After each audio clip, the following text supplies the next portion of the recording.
যে এখানে যে ফ্লাইওভারে যে আগুনটা ধরানি হয়েছে, ধোঁয়া যে উপরের দিকে উঠতেছে, এটা কি ফ্লাইওভারের ক্ষতি হচ্ছে না? আপনার মতামত কি বলেন? ক্ষতি হচ্ছে এটা। তাহলে এটা দায়ভার কে নিবে? এটা সিটি কর্পোরেশন লোক আছে, আর সিটি কর্পোরেশনের লোক আছে, আপনারা তো দায়িত্ব আছে, তাই না? আপনাদের অবশ্যই আইন সবার জন্য সমান, আপনারা হচ্ছে আইনের লোক, আপনাদের তো অবশ্যই দায়িত্ব আছে। তো এটা আপনারা বলেন না কেন?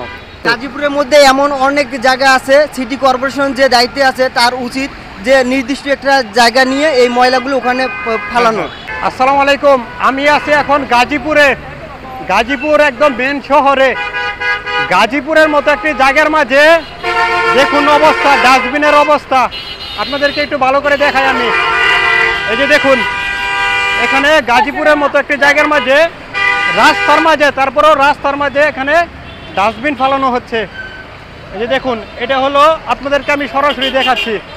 আর একটু দেখাই, আমি মেন শহরটা আপনাদের মাঝে আমি দেখাই। এই যে দেখুন, আমার পিছনে বড় ধরনের একটা আগুন জ্বলতেছে, তাই আমি ওই সাইডে দেখাইতে পারতেছি না, কারণ এটা দেখালেও একটু প্রবলেম হতে পারে আমার ফেসবুকের মাঝে। তো আমি আপনাদেরকে এতটুকু আমি দেখাই যে এই যে দেখুন, গাজীপুরের মাঝে এমন একটি শহরের ভিতরে রাস্তার মাঝে, তারপরে রাস্তার মাঝে এরকম ডাস্টবিন ফেলাচ্ছে। এটা আসলে কি গাজীপুরের সিটি কর্পোরেশনের চোখে কি পড়ে না? কারণ মানুষের রোগ জীবাণু কোথায় থেকে হয়, এগুলো থেকেই কিন্তু, এগুলো যখন আস্তে আস্তে পচার কারণে তারপর আস্তে আস্তে এটা মানে একটা ভাইরাস জাতীয় সৃষ্টি হয়ে যায়, তারপর ওইখান থেকে রোগ জীবাণু সৃষ্টি হওয়ার সম্ভাবনা অনেক বেশি। দেখুন, আচ্ছা আমি তাদের সাথে একটু কথা বলি। আসসালামু আলাইকুম ভাই। ভাই, আপনারা এখানে যে ময়লা ফেলাচ্ছেন, তো এটা কার পারমিশনে? স্বপনের। স্বপন, উনি কে? উনি আমাদের মহাজন। মহাজন। ও আচ্ছা, এটা যে এখানে যে ফালানো হচ্ছে, তো এটা কি মানে পরিবেশ দূষণ হচ্ছে না? না না না। হ্যাঁ, না, পরিবেশ দূষণ হচ্ছে না। এই যে আঙ্কেল, আপনার সাথে একটু কথা বলি। এদিকে একটু, এদিকে তাকান। এগুলো কি আপনারা এখান থেকে ফালায় কি আবার অন্য জায়গায় নিয়ে যান? অন্য জায়গায় নিয়ে যায়, যাই আছে। কোথায় নিয়ে যান? কড্ডায়। ওই কড্ডায়, কোনাবাড়ি? কোনাবাড়ি কড্ডা। তো এখানে কতদিন থাকে? এখানে বেশি দিন 4-5 দিন থাকে, 4-5 দিন একদিন নিয়ে যায়। আচ্ছা, 4-5 দিন যদি এখানে থাকে, তাহলে এটা পচে গলে একটি জীবাণু সৃষ্টি হয় না? একটু রোগ জীবাণু সৃষ্টি হওয়ার সম্ভাবনা আছে না? হয় না? তাইলে এটা 4-5 দিন না রেখে একদিন রাখা যায় না? এই একদিনে নিয়ে যায়, গাছকে নিয়ে যায়। ওই জায়গা নাই তো, সেই বলে কড্ডাতে নেই, জায়গা নাই। কারণ এগুলো, এটা কিন্তু একটা হাইওয়ে রোড, এটা কিন্তু একটা মেন শহর গাজীপুরের, ঠিক না? ওই শহরের মাঝে যদি এরকম ময়লা আবর্জনা থাকে, মানুষের রোগ জীবাণু সৃষ্টি হওয়ার সম্ভাবনা আছে না? আছে, আছে না? আপনি কি বলেন? আছে আছে। আচ্ছা, তো আপনারা যে কাজ করতেছেন, আপনাদেরও তো জীবনের একটা রক্ষা আছে, জীবনের একটা মায়া আছে, তাই না? মায়া তো আছে, মায়া তো না? তো এগুলো যদি বেশি পচে যায়, মানে পচে যাওয়ার আগে এখান থেকে নেওয়াটা সবচেয়ে জরুরি, তাই না? হ্যাঁ, জরুরি। তাড়াতাড়িতে নিয়ে যায়। আপনারা কি নিয়ে যান? ওই বড় গাড়ি আছে, বড় গাড়ি। 4-5 দিন থাকলে তো অনেক পচে যায়। হ্যাঁ, ওইখানে পুলিশ আছে, তারা কি এগুলো দেখে না? দেখে। ওই যে ওইখানে পুলিশ, আমি আপনাদেরকে দেখাই, ওইখানে পুলিশ আছে। কিন্তু এটা কি গাজীপুরের সিটি কর্পোরেশনের মাধ্যম থেকে নাকি? হ্যাঁ। আচ্ছা, এটা দায়িত্ব কে আছে? এটার দায়িত্ব আছে মানে স্বপন ভাই। স্বপন আহমেদ। উনি কি এখানের কোনো এমপি মহোদয় নাকি? না, আমি করতে পারবো না, খালি অন্য টাকার। আচ্ছা ভাই, আপনি কি এখানের? আপনি কি এখানের? না, আমি এখানে না। আপনি কি করেন? আমি এই ব্যবসা করি। ব্যবসা করেন?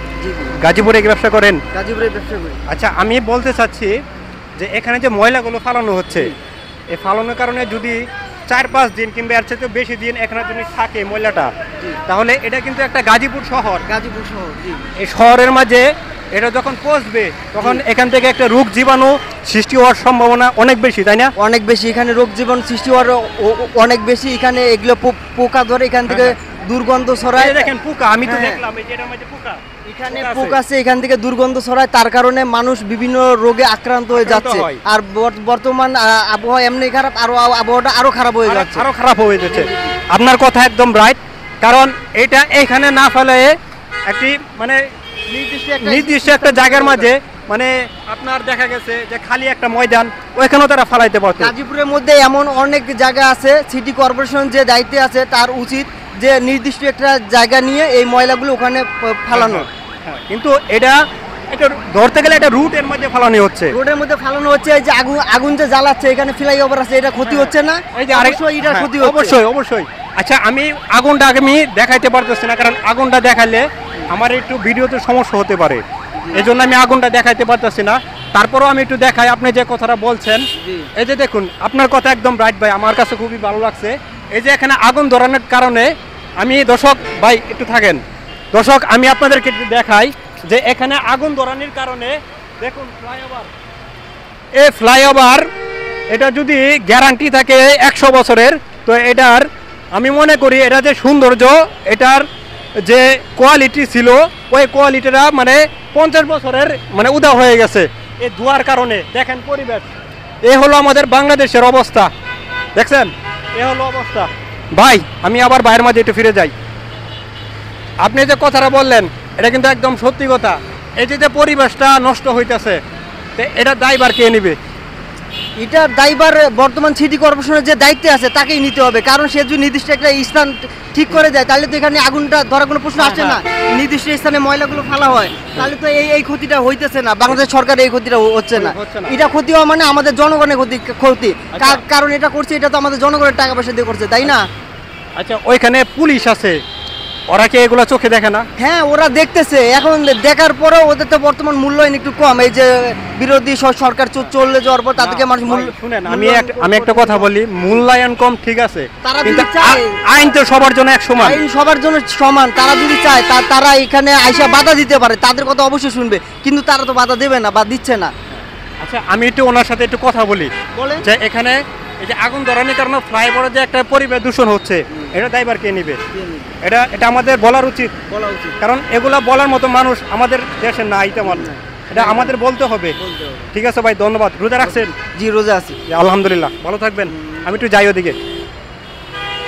দেখছেন দর্শক, যে ভাইটি যে কথাটা বললো এটা কিন্তু একদম কারেক্ট কথা। আমি দেখি এখানে পুলিশ আছে, হ্যাঁ আমি পুলিশের কাছে একটু যাচ্ছি, দেখি ওনারা কি বলে, ওনাদের মতামত কি, আমি একটু তাদের কাছে একটু জানতে চাচ্ছি। আসলে আমি হাত ধরে আছি, হাতটা আমার ব্যথা লাগতেছে। যাই হোক, আসসালামু আলাইকুম আঙ্কেল, একটু কথা বলবো আপনার সাথে, 1 মিনিট। না, আমি শুধু আপনাকে বলবো যে এখানে যে ফ্লাইওভারে যে আগুনটা ধরানি হয়েছে, ধোঁয়া যে উপরের দিকে উঠতেছে, এটা কি ফ্লাইওভারের ক্ষতি হচ্ছে না? আপনার মতামত কি বলেন? ক্ষতি হচ্ছে এটা। তাহলে এটা দায়ভার কে নিবে? এটা সিটি কর্পোরেশন লোক আছে, আর সিটি কর্পোরেশনের লোক আছে, আপনারা তো দায়িত্ব আছে, তাই না? আপনাদের অবশ্যই আইন সবার জন্য সমান, আপনারা হচ্ছে আইনের লোক, আপনাদের তো অবশ্যই দায়িত্ব আছে, তো এটা আপনারা বলেন না কেন? আমাদের ট্রাফিক বিভাগের কাজ, আমরা রাস্তায় গাড়ি নিয়ে আসি, ঠিক আছে? ওটা হলো এক জায়গায় যদি কোনো অপরাধ হয়, শুধু ট্রাফিক না, সব জায়গায় বাংলাদেশের যে কোনো জায়গায় আপনাদের এটা নির্দেশ আছে, থানায় এটা পদক্ষেপ নেবে। থানায়?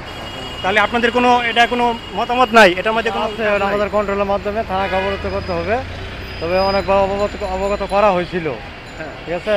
দেখেন, এটা আসলে শেখ হাসিনা কিন্তু এটা করে গেছে। এখানে ময়লার ফালানোর জায়গা নাই, বিধায় এখানে ময়লা রাখা হয়েছে, আর সিটি কর্পোরেশনের বলা হয়েছে, তারা কি মানে না এগুলা? না। আচ্ছা, যাই হোক, ভাইয়ের সাথে আমি কথা বললাম, সে বলছে মানে সিটি কর্পোরেশন নাকি তাদের কথা মানে না। দেখুন আমি আপনাদেরকে দেখাই, এই যে জায়গাটা একদম মানে বিশৃঙ্খলা সৃষ্টি করছে এখানে আবার আগুন ধরাইছে, আগুন ধরায় ফ্লাইওভারে কি অবস্থা দেখছেন? এ হলো আমাদের বাংলাদেশের অবস্থা। পুলিশ ভাইয়ের কাছে জিজ্ঞাসা করছি, পুলিশ ভাই বলতেছে মানে তাদের কথা শুনে না। তাহলে বাংলাদেশে মানে কার কথা শুনবে? একজন আইনের কথা যদি না শুনে তাহলে বাংলাদেশে কার কথা শুনবে? এ হলো ভাই বাংলাদেশের অবস্থা।